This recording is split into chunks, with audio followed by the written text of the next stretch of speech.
Let me introduce myself. I'm Julia Bradsher. I'm the president and CEO here at Huntington Medical Research Institutes, and we're very grateful for you to be here tonight. I'd like to start by thanking you for joining us for this inaugural panel. So this is a new endeavor that we've started, and we're aiming to have one per quarter focused on the different areas of research that we conduct here at HMRI. So this quarter, we're focused on Alzheimer's and dementia and the neurosciences. Next quarter will be cardiovascular disease. Then the third quarter will be the biological basis of mental illness. And then we reserve the final quarter of the year, of our fiscal year, to focus on our education programs. So each panel will focus on a different area. And so we're really thrilled to have our first one be focused on Alzheimer's disease because we're anticipating November, which is Alzheimer's Awareness Month. So I want to start by thanking the donors who are generously supporting our Alzheimer's research programs, and thank you to all those donors. And I want to also thank the Engelman family for supporting us with this lovely auditorium that allows us to have these events in it.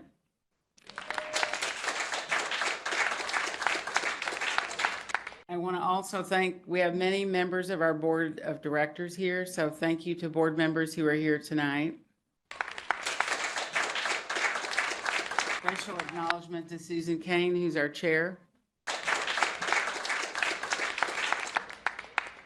And then lastly, I want to say thank you to our Alzheimer's disease scientists who are studying Alzheimer's disease who are here tonight. So maybe you could stand. All the scientists who are studying Alzheimer's disease, please stand.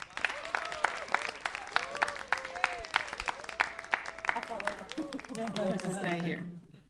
So welcome, and I'd like now to introduce our panelists. So I'd like to start with Jamie Jackson, sitting next to me. Jamie is currently a full-time Alzheimer's caregiver for her father. She's also a passionate athlete for all things aquatic, swimming, water polo, paddleboarding, ocean lifeguard. And I actually met Jamie out kayaking. So prior to dedicating to full-time caregiving, she was a collegiate coach and athletics administrator. And she attended University of San Diego, majoring in psychology, and also was on the swim team there. So welcome. Thank you. Thank you for being here.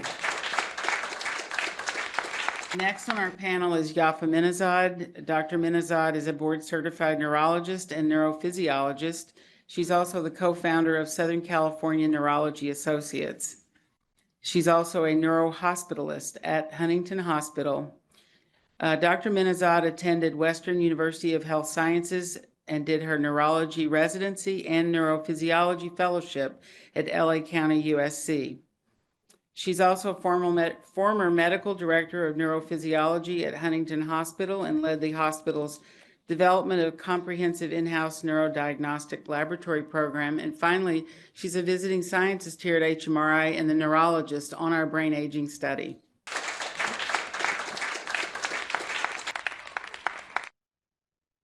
Then next we have Tabia Richardson. Tabia is the Associate Vice President of Community Education and Health Equity at Alzheimer's LA. She has spent over 25 years of working in the area of clinical trials and public health with studies concerning cardiovascular disease patient populations, COVID-19, and respiratory conditions. Her work now with Alzheimer's LA is focused on positively impacting the experiences of care partners of those diagnosed with Alzheimer's disease and other dementias. Tabia is passionate about ameliorating health disparities, which led her to direct research teams and studies throughout the United States at some of the top R1 research institutions in the U.S. and led her to where she is today at Alzheimer's LA. Thank you for being here, Tabia. And last but not least, I'd like to introduce you to Astrid Suchy-Dicey. Dr. Dicey is the newest member of our scientific leadership team here at HMRI, and she's an associate professor of clinical neurosciences and the director of our brain aging study. She's an epidemiologist dedicated to unraveling health disparities in neurodegenerative disease.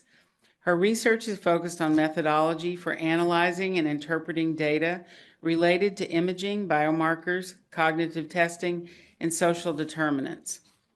Dr. Suchy-Dicey leads multiple large landmark population-based studies on American Indians, Alaska Natives, and other marginalized populations. She holds a PhD in epidemiology from the University of Washington, where she also earned a Master of Science in Public Health Genetics and Quantitative Methods. Thank you for being here. So we have a very illustrious panel, and we're looking forward to jumping in and talking about Alzheimer's. So I'm going to start, and hopefully you'll see a theme in the way that I'm asking the questions, but I'm going to start by focusing on asking the panel to talk about their connection to Alzheimer's disease. And so I'm going to start with Yafa, Astrid, and Tabia. And you can maybe just, whatever order you want to take it. Why were you inspired to focus your careers on Alzheimer's disease and other dementias? Okay, I'll start at the end of the table. That's a great question. I came to Alzheimer's disease a little bit circuitously. I started my epidemiology career looking at health disparities in cardiovascular disease and stroke, and started work in American Indian populations, and found quickly that vascular brain injury and stroke really overlap significantly with Alzheimer's disease and the cognitive symptoms that come with those. And so it became apparent that those are just really significant conditions in those populations. And the communities that we were working with really wanted to understand Alzheimer's disease as well as vascular dementia. And so we just started collecting data on Alzheimer's disease as well. And so that's kind of how I started getting into that area. Okay, thank you. Tabia, maybe you could. I came to Alzheimer's professionally from a personal standpoint. I had a grandfather who had Alzheimer's. I had a grandmother from my paternal grandmother who had it, and also a paternal great aunt. And so when I started thinking about the way in which I wanted to kind of have my career to help others and to make a difference and feel like I was impacting the work that I was doing on a daily basis, I thought about one of my most favorite people, and that was my grandfather. And so he made a great impact on me, and my mother was his family caregiver. And I thought, why not take the opportunity to give back a little bit? So it's almost like a full circle moment that I was able to come and do that as a professional. Yafa? So as a neurologist in the community, a large population of my patients are with Alzheimer's and dementia. And even though my background and training is in neurophysiology, epilepsy, and seizure disorder, I took a special care with the dementia and Alzheimer's patients, because it becomes such a cultural family event where it doesn't affect the patient, it affects the entire family. And one of my interests I was sharing with Astrid earlier today is, when you have a disease, how does it impact your family and people around you? And Alzheimer's is one of those that really affects the family, the children, the grandchildren, the life of the entire people around them. So it becomes almost treatment of a community, and it's not just the patient care. And I find it really fascinating, and I find it very rewarding when I can actually help in that regards. Thank you. So Jamie, I'm going to ask you a question a little different. How has your perspective of Alzheimer's disease shifted since you had to put your professional career on hold to become a full-time caregiver? So my perspective of the disease shifted. I didn't really know much about it. I didn't really have any experience with it before. And so just seeing my dad and his struggles and his decline,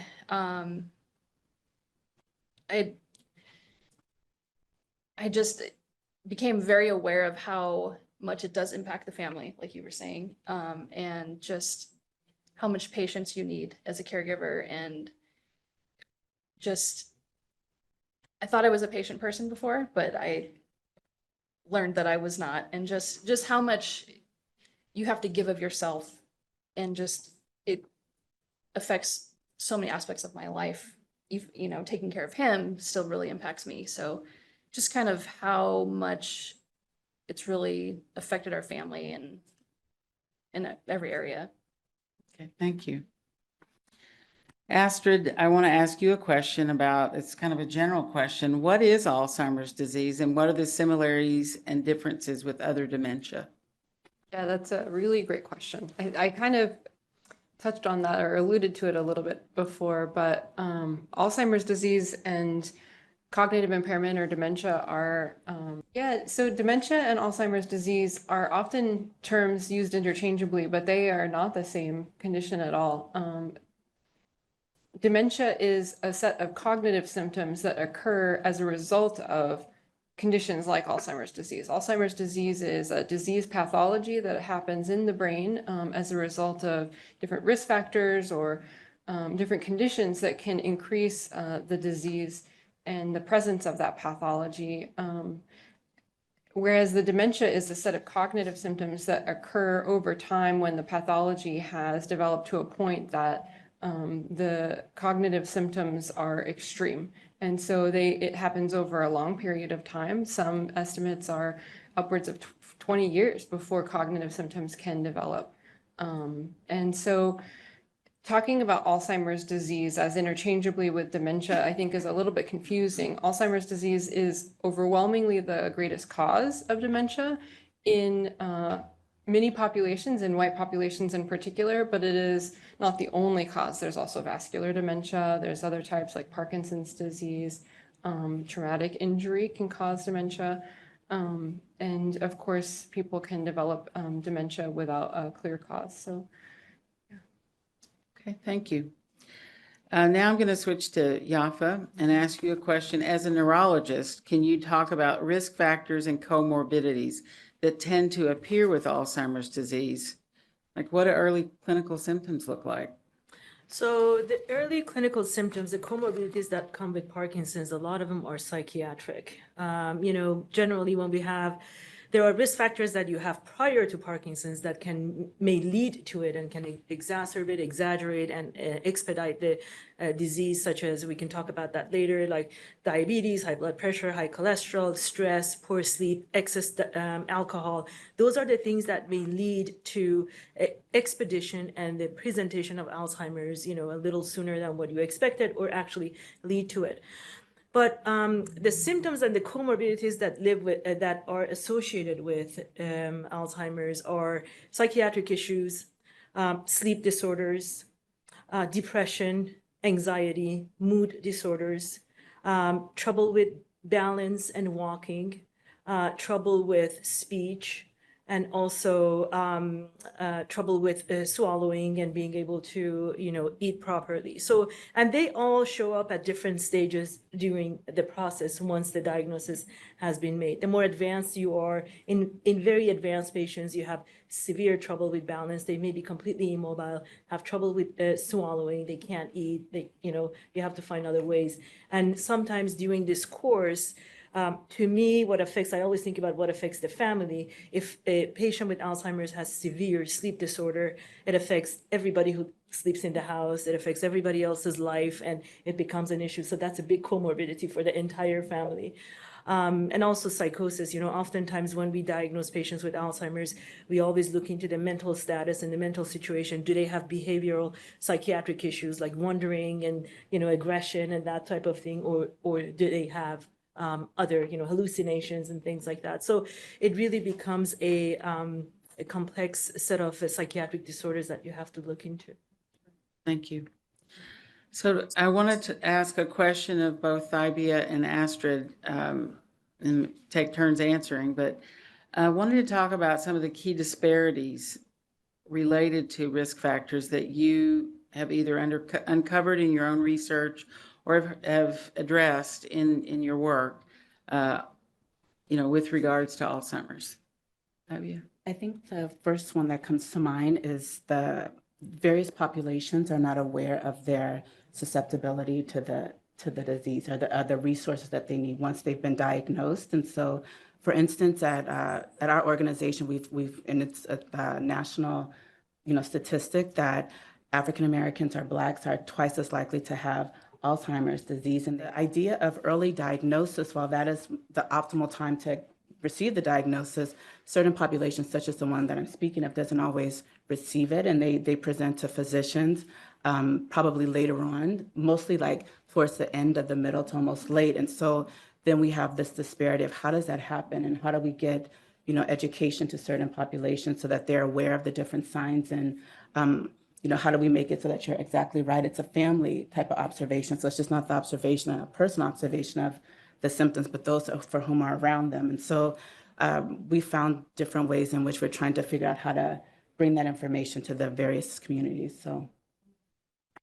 Yeah, I totally agree with all of that. I think that those are excellent points. I think I would add that some populations don't even really have access to care, adequate access to care. They can't really even get into neurology clinics or specialist clinics to access a provider that can test them for Alzheimer's disease. So even if they knew that they were having memory troubles and that they should go and get assessed, they wouldn't necessarily be able to or have the ability to get that evaluation. Additionally, I mean, I think you touched on this, but the risk is so much higher.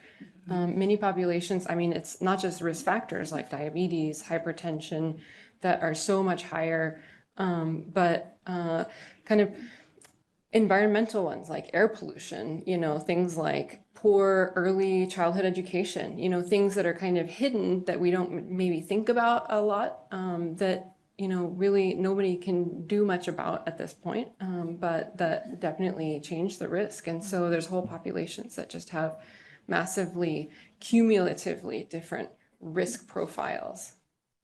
Thank you. So Jamie, I want to ask you about diagnosis and about when your father was diagnosed. What are some of the questions that came to mind for you? Like, what are some of the most pressing questions when your father had his diagnosis? So when my dad was diagnosed, I was living out of state. I was living in Oregon, had a full-time job, my career. And so to backtrack, my dad had a traumatic brain injury in his early 60s. And I don't think my mom and I ever made the connection that how is that going to affect him later on in life? And we saw a lot of changes over time. And then we arrived at, okay, there's definitely a problem. And he did not want to go to the doctor. So I ended up flying home to go to his doctor appointment with him. And when we got the diagnosis, my main concern was, okay, do I need to move back? When do I move back? How is my mom going to do this on her own? They're both in their late 70s. So I knew it was going to be hard on my mom. And just trying to, balance, like, when do I kind of step in to help when, and just the timing of that. And that was my main concern right away. And then just what type of care can we afford? Is he going to live at home? Will he need to be in a facility? Just all of those things. And yeah. Okay. So Yafa, I wanted to ask you, you're often the one that has to deliver a diagnosis. So can you talk a little bit about that and kind of what kinds of questions come from the family? How does that all play out for you? So by the time I have the diagnosis and I'm sitting with generally my office will be the patient with their spouse or with their family or multiple, family members. And as difficult as it is, I always try to focus on the positive things. The positive things, I always, start by saying, look, your test came back, it is abnormal, but you live at home, you're independent, you're healthy, your heart is healthy, whatever I can put in there that is positive, I lay out the process, because the second they hear Alzheimer's, they're not going to listen to the rest of what I have to say. And the mood goes down, the family goes down. So I really have to set the ground. So I usually start by saying, what foundation do we have? And then when I bring up the diagnosis, it really generally, when I'm having these kinds of conversations, it's early Alzheimer's. And I basically go over what it means and what are the expectations in terms of, your life and all of that, and what are the treatment options. As you know, and maybe we discuss later, when there are not tons of treatment options, but my goal with the family and with the diagnosis that I make is, let's see where we are and we're going to set you up for success moving forward, living with this disease, which is talking about the caregiver. Where are you going to live?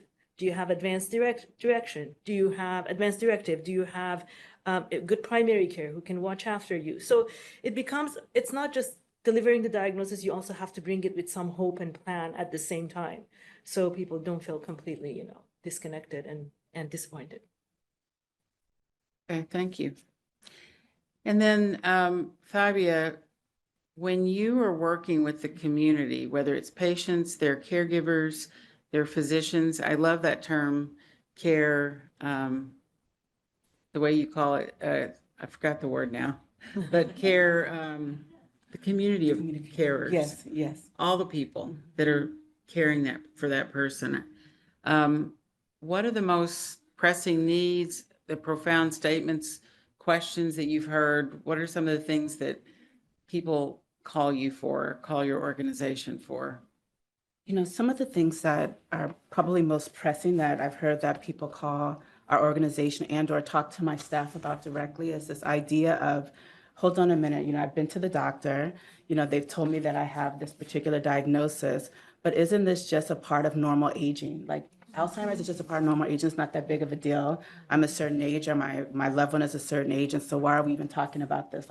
And so there's this idea of trying to chip away a little bit at that barrier, so that they can understand that this is something that is of significance and that we need to kind of handle it and get them the services and the information that they need. I think sometimes, it's just not the family, but it's also the culture that comes into it. So because I'm also over the health equity part for our organization, that becomes a big thing because Alzheimer's comes with, and other dementias, with a stigma within certain cultures. And so it's called different things, or it doesn't translate the same as how it may sound in English. And so sometimes, I've been told in different languages, it translates it to very negative, has a negative connotation. So it's an idea of trying to dispel that as well. And that it's okay to ask for help, and that, Alzheimer's Los Angeles is here to offer the services not only to the person living with Alzheimer's and dementia, but also to those who love them and are caring for them. And so it's a lot of different things that we hear, but I think that's the most profound, that, I'm supposed to have this because I'm just getting older, and that's not quite the case. So the word was care partners. I apologize. It's okay because I had to think about it. Yeah, care partners. Yes. Astrid, in your research, could you talk a little bit about how different populations respond to the Alzheimer's diagnosis? Yeah. I think, tacking onto what you were saying a little bit about the stigma and the fear of even achieving a diagnosis, people are afraid of that. I think there are cultural differences in how Alzheimer's is perceived, but people also fear things like leaving the family home. Like, am I going to be removed from my family and the people that I love? Are you going to take me away and put me in a nursing home or something? And I think that those fears are real and they're valid. And so people often don't seek care, and once they are diagnosed, again, that whole disparity piece comes in. Do they have adequate post-diagnostic care? Are they being diagnosed late in the course of the disease? And so are their symptoms advanced? And do they have adequate care from their support team, from their care partners, to take care of them? Or are they being diagnosed earlier and so they can be kind of managed and learn to live as the disease progresses? And these are things that are definitely disparities across populations, and it can affect how it impacts the family as well as the patients, the individuals. So what I'd like to do now is shift a little bit to talking about managing care after an Alzheimer's diagnosis. So Jamie, I'm going to start with you and talk about what are some of the steps that you take or took to manage your father's care and some of your experiences with his medical team, and how did you manage your own self-care? So with my dad, the first doctor, when he got his diagnosis, we only saw that doctor once. They ended up having to go out on leave. We got a new doctor, which had actually, I think, worked out better for him. And the new doctor was just very attentive, very proactive. We had a great social worker that we would see as well. And for my dad, the medication actually really made a big difference. Once he got on the medication, and specifically for him, he needed some anxiety medication. That just really calmed him down. We didn't have as many, outbursts at home, yelling, kind of not violent outbursts, but just getting agitated. It really helped to calm him down. And we've found just, taking him for a drive to the beach, and we put on Elvis music because he loves Elvis. It really calms him down, and he thinks of things from his past, like happy memories, and talks about when I was a kid and, happy things for him. So we've just found kind of through trial and error, what could bring him a little joy in his life. And on the flip side, for like self-care, when I first moved back, I was still working full-time remotely for my job. So I would go out on our patio, work for 8 hours. My mom would be watching him. I'd come in, give her a break, and then I wasn't getting a break until after he went to bed. And I did that for far too long. I would try to get out and exercise and paddleboard and those things, but I was doing the bare minimum. And I just got to the point where I was like, this is not sustainable. I cannot do this any longer. And so that's why I phased out of, remote working, and just realized that if we're going to keep him at home for now and we're not going to get outside help, I cannot work full time and to take care of myself. So I've definitely put self-care first now. And my mom and I feel like we're a pretty good team, and we just kind of tag team. And when we need a break, we ask for it, and it's not perfect, but we've found what works for us. Okay, thank you. Yafa, could you walk through kind of a process that you've gone through with a family? Like, how does the caregiver relationship play into the patient management? Who else are the professionals on the care team? That's a great question. So as I said, it's a kind of like a community care, like you guys were mentioning. When a patient with Alzheimer's comes in, I want to hear from everyone who's been around them for the past, 3 months, 6 months that I haven't seen them. And the questions I ask is, has there been any significant changes in memory, which I expected. I'm just looking at the progression of the disease. It's not like I have some, other, and I ask them, how is their mood? That's one of the first questions that I ask, because if this patient is walking around in the middle of the night, opening the door and wandering around, it means nobody's sleeping. If this patient is hitting the caregiver, one of the most important questions I ask is, how nice are they to the caregiver? If I notice that the caregiver that is here today is different than the one 6 months ago, I worry, because they either left and that happens very frequently. The caregivers change. And I'm sure you would agree with me that patients with Alzheimer's cannot tolerate change. So everything has to be routine, even the color of the wall, where you have the vase, where they eat, how they eat, all of that has to be routine. So when the people around them change, it creates a whole different, fire for us. So I ask the caregivers, how is the sleep? Is he or she in chronic pain? Do you notice any pain? Because sometimes Alzheimer's patient can't express pain. So I want to make sure that there is no pain. How is the swallowing? Is there any choking, any trouble with? How is the mobility? Is he or she able to walk to the bathroom? Again, if we're talking about advanced Alzheimer's or, even in the medium spectrum, I don't expect my patient to run a marathon every day, but I would love for them to be able to transfer themselves to the bathroom, because that's less of a breaking of a back of another caregiver. So sleep is really important, mobility is important, swallowing is important, mood is really important. And oftentimes those are the times when I have to those are the questions that I ask the caregiver to provide the treatment. And 90% of the treatment that I provide is for the people around them to be able to care for them. And Tabia, could you talk a little bit about the resources available through Alzheimer's LA and help for patients, caregivers, and physicians who manage Alzheimer's patients? Of course, we have a number of different resources for the patient, the family caregiver, our care partner, and the physician. We have a department there at Alzheimer's Los Angeles that is a professional training department, and so they work with the healthcare providers and anybody on the care team that would like a little bit more training on how to offer the diagnosis conversation to the family and the patient. And so that department does that. And my particular staff that I oversee, they do workshops with the caregivers as well as with the person. And there's another part of our department that also offers care counseling. So it's a very comprehensive type of teamwork that we do together. And everything, because we are a nonprofit organization, all of our workshops and classes are completely free. And there are a number of classes that we offer. When we offer them to the caregivers, we make sure that the person for whom they are caring for is not around. And so we have a 6-week class called the Savvy Caregiver, and that's one of the classes that really kind of help to build the efficacy of a new caregiver, or even one that has been caregiving for a while.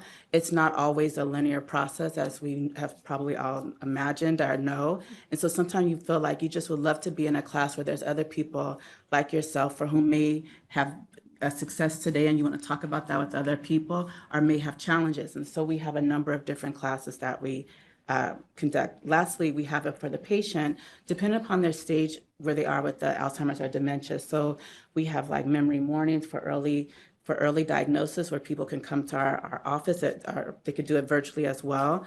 And it's a fine arts or an arts program, just so that it's something that it's so different than being like in a medical environment. They can do something that they may be used to doing, and they're doing it with their care partner, whoever, it could be a friend even, that can come with them both virtually and in person. And we do that for middle stage as well as late stage. So it's always this idea of trying to increase the quality of life, and not only for the person who is living with Alzheimer's or dementia, but also, like you said, for those that are around them. We want to make sure that their quality of life is maintained to the best of their ability. So a number of different things. Great, thanks. So now I want to shift gears a little bit and talk about reducing risk factors, slowing progression, and new therapies. So Yafa, I'm going to start with you as a physician. What do you recommend for your patients to, initially to mitigate risk, or even if they've been diagnosed, slow the progression? So the first thing I would recommend, that everybody must have a primary care doctor, and everybody must have the annual exam and look at their risk factors: cholesterol, diabetes, blood pressure, and liver disease, kidney disease, all kinds of things. But those 3 are the main ones. The other risk factors is stress, lack of exercise, excess use of alcohol. These are all kinds of risk factors. And these are things that are modifiable. Age, you cannot modify. Your genetic risk factors, you cannot modify. But everything that I mentioned, you can modify. I cannot tell you how critical it is to take care of your blood pressure, because ultimately we're talking about a healthy brain with healthy vessels and healthy, environment. And if that blood pressure has been banging on that blood vessel for years and years and years, by the time you catch up and, the symptoms develop, there is nothing you can do. So the risk factors are critical. Sleep issues are another problem. Sleep apnea, not having an adequate amount of sleep, and not having deep sleep at nighttime, adequate REM sleep, can really lead to tons of medical issues, including heart and lung disease, as well as dementia and Alzheimer's. So those are all the risk factors that I would look at. And also, once the patient is diagnosed, these are the things that will keep them healthy. So if you keep them, the diabetes and the blood pressure and the cholesterol and the risk factor for vascular disease, as well as the sleep and, and alcohol and all those things that we talked about, as long as you keep those under control, you have a much better outcome with these patients than you would otherwise. And I cannot emphasize the importance of stress management and exercise. It is absolutely critical. If you're going to take one thing out of this whole, recommendations, is having a routine exercise, because it not only helps with the cardiovascular disorder, it also helps with mood and with many, many other things. Thank you. And are there any tests that someone can take to know if they're at risk? That's a loaded question. So at this moment, sitting in front of you, there are no studies that I can tell you, if you go out there and take this test, it's going to tell you if you have Alzheimer's or not. There is no such thing. Alzheimer's, at the end of the day, is a clinical diagnosis. So it's based on the clinical picture and the progression. Of course, when you come to the doctor's office, we'll do a whole area of tests. many of these tests are to rule out other things, not to rule in Alzheimer's, such as MRI and blood work and all of that. However, I hope that one of the panel members will speak about, the biomarkers that are being developed. There are a certain amount of biomarkers, and HMRI is a big contributor to the science of the biomarkers at the end of the day that is being developed, that is going to give us, I think I will have a different answer in a few years, that is going to allow us to make the prediction of Alzheimer's much faster based on the blood work or a workup on the CSF.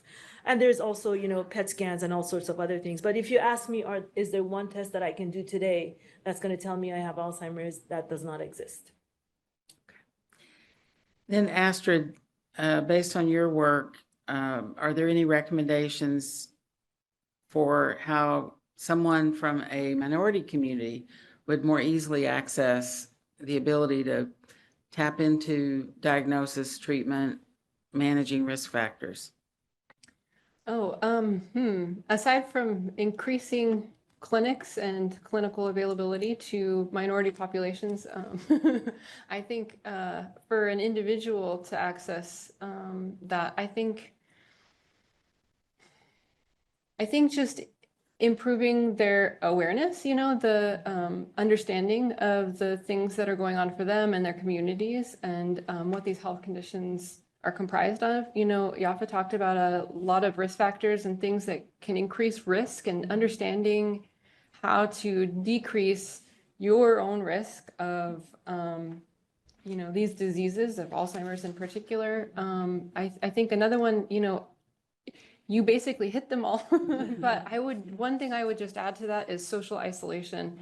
I think during the COVID pandemic, we probably all have become experts in social connection and social isolation, and how important that is to our health. And social isolation is really critical to preventing dementia, but also ameliorating the progress and deterioration that comes with dementia. And it's just so critical to who we are as, humans, and as animals, as creatures, just social connections. And I think that enhancing social connectivity and maintaining social connections is just really important as people age. And so, enhancing that for individuals and in communities as a preventive measure, building better communities with better social connections for elders as they age, I think could potentially be an answer to your question. And Astrid, since we're on you right now, could you speak a little bit about biomarker research and kind of what's the current state of biomarker research? Yeah, that's a really great question. I'm really excited about biomarker research. I think that identifying Alzheimer's disease with objective criteria, being able to have a test and saying this person has Alzheimer's disease rather than we think that this person has dementia from Alzheimer's disease, would be really powerful, because it would allow us to more carefully say, whether treatments are working. We would be able to have better options for clinical trials. And so it would potentially speed things up in that arena. And so the current status of biomarkers research specifically for diagnosis, there are, of course, PET images, positron emission tomography, which is a type of really powerful imaging which can identify amyloid and tau pathology in the brain, which are the two main components of Alzheimer's disease in the brain, and can quantify how much those pathologies have spread and in what parts of the brain they're affecting. There's also cerebrospinal fluid markers, and to look at amyloid and tau in CSF, in the fluid that bathes the brain, and then looking additionally at a less invasive fluid, which is plasma in serum, in blood, and looking at biomarkers, those same biomarkers and related biomarkers, to understand, things that directly reflect amyloid and tau pathology, or are just kind of proxies for brain pathology, or potentially just mark brain pathology, and are just really good at differentiating between people that do and do not have Alzheimer's disease. We're really close to being able to, I think, bring those towards clinical populations, they seem to be really effective in research populations. And I think that most Alzheimer's researchers would say, you know, they're really strong in research. And I would imagine that within a couple of years, we'll be seeing them being brought towards clinic. Yeah. Okay, So great. it's really exciting. So we're getting close to the end of this part of the panel, and we're going to move into Q&A. So to finish off, I wanted to ask each of you to share your vision for the future of Alzheimer's disease from your own framework. So Jamie, can I start with you? A cure. And I think just a revamping of our healthcare system in the US. And I don't know the solution, but just cost has to be lower. And just, yeah, insurance costs, just if we need improvement, I think. Okay, thank you. Well, I would love to have an Alzheimer's vaccine at some point in time. That would be the best, but I agree with you, you know, better cure and treatment, and also having better resources. Like, I'm so happy to meet you tonight. I'm gonna call you tomorrow. You know, having resources of a community that provides the caregiver training, education, at the end of the day, improves the quality of life of the patient is like the most important thing. I think in addition to everything that the other panelists have already said, I think just to get the statistics for this for all populations to come all the way down. You know, if there's not a full cure right away, just for it to come down. And then from a community perspective, that the various communities that are impacted by this, which are so many, that they receive services and information that speaks to them, whether it's in their native language or however they receive it, but that they receive it more readily. And that we continue to do the best that we can at Alzheimer's Los Angeles to offer free workshops and information to people for whom need it. Yeah, I liked all of those responses, so I'm going to vote for all of those. And the biomarkers. Yes, and biomarkers, equity, you know, a vaccine, a cure, all of these things. I think, you know, better healthcare system. I'm in. Yes. Okay, so now we're going to open it up to Q&A for all of you. And I do want to ask you, just to remind you that if you have a question, even if it's a very personal question, please do not discuss personal health information about yourself or someone else. I mean, you can ask a question in a very general way that doesn't reveal any personal health information. So, anyone have a question? Let's start here and then we'll go here. Oh, hold on a sec. This may be an uneducated question, but No question's a bad question. is CRISPR technology already being researched for working towards a cure? And then I also wanted to ask about CBD being part of helping Alzheimer's. That's a really interesting question. I don't know of anyone working on CRISPR technology but that doesn't mean that nobody is. I'm So just not maybe aware of it. someone, for those I that can don't know what CRISPR yes. technology is. CRISPR technology is a form of gene therapy where the technology allows an alteration of the genetic code. And I won't go into the details because I'd probably get them wrong anyway, but yeah, it's a really neat technology and it allows you to modify the genetic code. I think I can think of a number of potential challenges for that to be effective in the context of Alzheimer's disease. And so I would imagine that it would be a tough row to hoe. But that would be neat. And it's a neat idea. I've forgotten the second question. CBD. Oh, I That can might be answer you, that. yeah. So, you know, when it comes to Alzheimer's disease, whatever that helps, we will get our hands on it. So if CBD helps them sleep at nighttime, by all means. But if CBD makes them so drowsy that they can't swallow, that's a different story. So there's nothing against using it if you're using it correctly for the right diagnosis without causing another harm, fall, trouble with balance, you know, swallowing and all that, by all means. Yeah, absolutely. Yeah, I think there was a question here. Thank you. What are the different treatment options on board now? So there is therapeutic treatment. There's no treatment, but there are medication that you can take that slows down or delays the process. So there are some oral medication that are used for, like I'm sure you've heard of Aricept being one of the most popular one. Also, there is an injection that just came to the market about a year and a half ago or so, aducanumab, if I'm pronouncing it correctly. It was one of the disease-modifying agents, but it doesn't have such a great outcome. It had a lot of issues with brain swelling and bleed and all kinds of things. So we were hopeful, and then we had to back off. So we're back to where we were before, some oral medication for slowing down the process, but there's no cure at the moment. Other questions? Right there. Is anyone familiar with the Dresden Protocol? There's a book out. They actually use the word cure. It's a whole protocol. They actually now have assisted living, one in San Diego and one in the Midwest somewhere, where they are following a certain protocol and their goal is to get people home. I am not familiar with it. No. Thank you for sharing that, though. I'll look Yes, into that I for need to sure. look that up. Yeah. Bresden, is that Bresdon? DEN, DEN, Dale Bresden. Bresden. And there's someone, Heather Sanderson, who's running the home in San Diego. It's very expensive. More look into it. Okay. It's too good to be true, and it's a lot of money.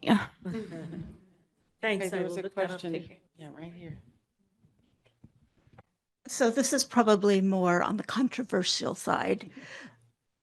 Where does assisted suicide under a terminal illness fall for an Alzheimer's patient? Because obviously that decision would have to be made before they've lost all faculties. But is it considered one of the standards that would qualify? Everybody's looking at me, so. That is not, I tell you, that's not something that I bring up, and no patient or caregiver has ever asked me that. But I am if I was in that situation, I was interested, I would put that in my advanced directives.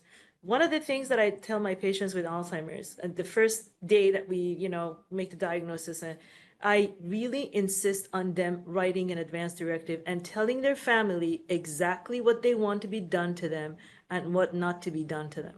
So if what your assisted, suicide, or, if, any other, like some patients do never want to have a G-tube placed in their stomach and then placed in a nursing home, no matter what. So what I would say in that regards is that you must make it very clear, crystal clear with your family members what you can and cannot do. But I'm not sure about the legality and what it takes for a family member to actually, execute that function. If you're in a situation where there is no family Yeah, and you're in a yes, and you don't want to reach that stage yes, where you have no memories or ability to care for yourself, and you're recognizing that things are getting more and more difficult, would a doctor be willing to say, yes or no, I can help you? Not in the United States. You'd have to go to Zurich. there you go. I'm so glad you're here. Thank you. Yeah. Okay, other questions? There was one in the front, I think. Oh, you had a question, right? I just had a question about dietary changes that would possibly be helpful. That's a great question. It's interesting you bring this up. I think I personally think the diet has a lot to do with, it's not going to cure. Dietary changes is not going to cure Alzheimer's, but I think dietary changes with any chronic neurological disorders, especially neurodegenerative disorders, which is in the family of Parkinson's, Alzheimer's, Lewy body dementia, all of that. I think diet makes a big difference. We are learning more and more that our gut and our gut mobility has a lot to do with how our brain functions. And, one of the things that we just did recently is in my office, we just are onboarding a neuro GI specialist who is going to specialize in Parkinson's patients with GI issues, because that mobility and the diet and the food basically process makes a difference in what gets to your brain and how it affects your thinking, processing, cognitive function, deterioration, or health of your brain. So the answer to your question is yes, but we don't have enough answers right now. We just discovered in the past 10 years or so that our gut is connected to our brain, and there are tons of studies that are going on. But if you ask me what is the best diet, I would tell you a heart-healthy diet with, a variety of things. And I would tell you, don't eliminate one thing completely from your diet, because our body needs it. That doesn't mean you can't be a vegetarian, but what I'm saying is, like, just to make sure that you get all the nutrients that you need at the moment. But there's definitely some major connection with the gut and the brain. Other questions from the audience? Anybody have a question? In the back. Thank you.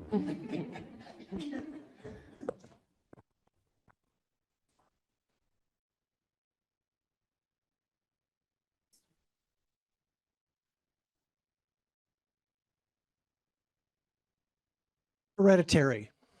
Any research done on that part of it, or history of that, within the families, within extended families, short, anything going on with that? I was hoping nobody asked that question. You all are. All right, Yafa, I'll ask a different question. Wait a minute. No, we'll do it. Would you like to talk about the alleles, ApoE4, or would you like me to? Either? Go ahead. Sure. Okay. Yes. So ApoE is apolipoprotein E is overwhelmingly the gene that confers the greatest risk of Alzheimer's disease. It was found, I think maybe something like 30 or 40% of Alzheimer's risk initially, but I think that estimate may be overstated. There is one allele, the E4 allele, that is the high risk allele. There's two other alleles that are common, 3 and 2. And the 2 allele seems to be protective, and the 3 allele seems to be the most common one in the population. So most people probably have at least one copy of the 3 allele. One copy of the 4 allele confers higher risk for Alzheimer's disease, but that doesn't mean high risk, just higher than the person sitting next to you that doesn't have that allele. 2 copies of it is a little bit even more risk. But a curious thing that Yafa and I have been talking about recently is that whereas genetic risk does confer, or genetics does confer higher risk for Alzheimer's disease, there are those modifiable factors that we can take charge of in our own lives that can potentially decrease our risk. So things like social interactions, physical activity, diet, taking care of our diabetes, our hypertension, all of these things, paying attention to hearing loss, paying attention to, smoking and alcohol, all of these things are things that we can take charge of in our own lives that can potentially reverse our modifiable risk and even impact or even reverse the genetic risk that we have. And so, it's just kind of a different way to think about it. It's not a death sentence. So what? Oh, Sorry, go ahead. I was just going to ask, what about word games? Playing word games? Playing word games, staying active mentally. These are, yes, that's Okay. very important. Yeah, absolutely. One other thing I would add to that is, so the genetic testing, the ApoE protein is the only one that is very well known. And as she said, if you have 2 copies of the 4, it increases your chance. I do not recommend anybody to go out there and get a genetic testing done, because even with the 2 copies, by the way, you get 1 copy from your mother, 1 from your father. That's why you have 2. Even with the 2 copies, that doesn't mean you're going to get Alzheimer's. Now you're sitting there worrying about something that you could actually do something about. The second thing I always tell people, because everybody runs to the office and my mother had dementia, had Alzheimer's, and I want to get checked because I forgot my keys today. So what I would say is, if your parents had Alzheimer's or dementia after the age of 65, we're all in the same boat, because age is the risk factor for Alzheimer's. So if they got it after the age of 65, that does not mean genetically they're going to pass it on to you. All of us at the age of 65, our chances of dementia and Alzheimer's increases. And the only thing you can do is really prevent or make sure that you control the risk factors, as she was saying. We have time for one more question. Let's see. Let's go back here. Here you go. Thanks. Could you tell us a little bit more about the brain aging study here at the Huntington? And just as a plug, I was a participant and it was really interesting. Yeah. I mean, Astrid? Okay, I can take that one, although Yafa would, I'm sure, have a lot to say about it as well. I am the new director for that study, and so I will say what I can, but I am still learning about that study as well. So please excuse me for any ignorance I may have, but it's a really neat study. It's been going on for 20 years. There's a number of participants that they come back every 2 years and they get cognitive testing, MRI, their blood and CSF, the cerebrospinal fluid tested, and a bunch of other medical testing to check and collect data about their health and their cognitive status and their risk for Alzheimer's disease so that we can do things like look at associations across people for whether biomarkers confer greater ability to detect who has Alzheimer's disease and who doesn't, or what risk factors might confer greater risk for cognitive impairment over time or cognitive decline and things like that. So it's a really powerful study. It's what's called a cohort study, which is where you collect data on people over time, often from a population, and you just use those data to look at connections on health in the population about whatever the topic you're interested. Thank you. Well, we're out of time. I'm sorry, but I'm sure someone can answer a question after the panel. I want to first of all thank the 4 of you for being here as panelists. So thank you so much. And I want to thank all of you as the audience for being here and participating. And then finally, I just want to invite all of you to consider supporting HMRI in our research and or becoming or referring someone to be a study participant in our clinical brain aging study. And then I also want to highlight upcoming opportunities. So we have an event on November 30th called Inside HMRI, which is a tour where you can go up and tour the facilities, see where we do our research. And Dr. Suchy-Dicey will be the featured speaker at that. So it'll be an opportunity to more deeply engage with her and other scientists here at our labs. And then also to remind you that our next heart-brain panel will be in January. The date we're still finalizing, but it'll be around this time in January. So thank you all for coming and look forward to seeing you at the next one.